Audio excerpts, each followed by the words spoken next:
എല്ലാവർക്കും ചിങ്ങം 1 പുതുവർഷാശംസകൾ. ചിങ്ങം 1 ആയതുകൊണ്ട് ഒരു പായസമൊക്കെ വെച്ചിട്ട് അങ്ങ് ആഘോഷിക്കാന്ന് വിചാരിച്ച്. പിന്നെ തുടക്കത്തിൽ കണ്ടത് ചെറിയൊരു പൊട്ടിത്തെറി. എന്തായാലും എപ്പോഴും അത് അങ്ങനെയൊക്കെ തന്നെയാണ്. അമ്മയ്ക്കൊന്നും കിട്ടൂല, അടുത്തേക്ക് എനിക്കായിരിക്കും എല്ലാ പണിയും.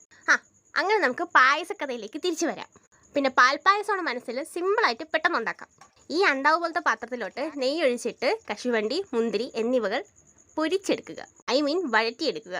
അതിലോട്ട് തന്നെ ആദ്യമേ പൊടിച്ചു വെച്ചിരുന്ന ബർമസിലി എല്ലാം തട്ടിയതിന് ശേഷം നന്നായിട്ട് അങ്ങോട്ട് വഴറ്റി അതൊരു ബ്രൗൺ കളർ ആവുന്ന വരെ വെയിറ്റ് ചെയ്യുക.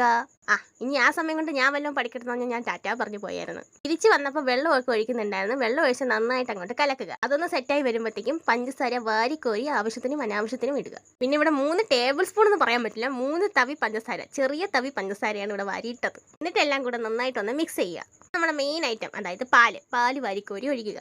ആദ്യം പാൽ ഒഴിച്ചപ്പോൾ നല്ല കുറുകിയിരിക്കണമെന്ന് പറഞ്ഞുകൊണ്ട് കൂടുതൽ പാൽ ഒഴിച്ചായിരുന്നു. അപ്പോഴത്തേക്ക് നല്ല വെള്ളം പോലെ ഇരിക്കത്തില്ലേ, ക്വാണ്ടിറ്റി കൂടുതൽ കിട്ടും എന്ന് പറഞ്ഞാൽ കുറച്ച് നെയ്യും കൂടെ ഒഴിച്ചായിരുന്നു. അത് മിക്സ് ചെയ്തിരുന്നപ്പോഴാണ് പിന്നെയും ടേസ്റ്റ് പോരാന്ന് പറഞ്ഞ് കുറച്ചുകൂടെ പഞ്ചസാര വാരിയിട്ട്. ഇനി അതിൻ്റെ ഇടയിൽ കേട്ടത് എൻ്റെ സ്വരം തന്നെയാണ്, ആരും തെറ്റിദ്ധരിക്കേണ്ട. അവസാനം ഏലക്കയും നേരത്തെ വറുത്ത് വെച്ചിരുന്ന സാധനം കൂടെ ഗാർണിഷ് ചെയ്യാൻ വേണ്ടി എൻ്റെ മണ്ടക്കൂടെ ഇടുമ്പോഴത്തേക്കും സാധനം സെറ്റ്.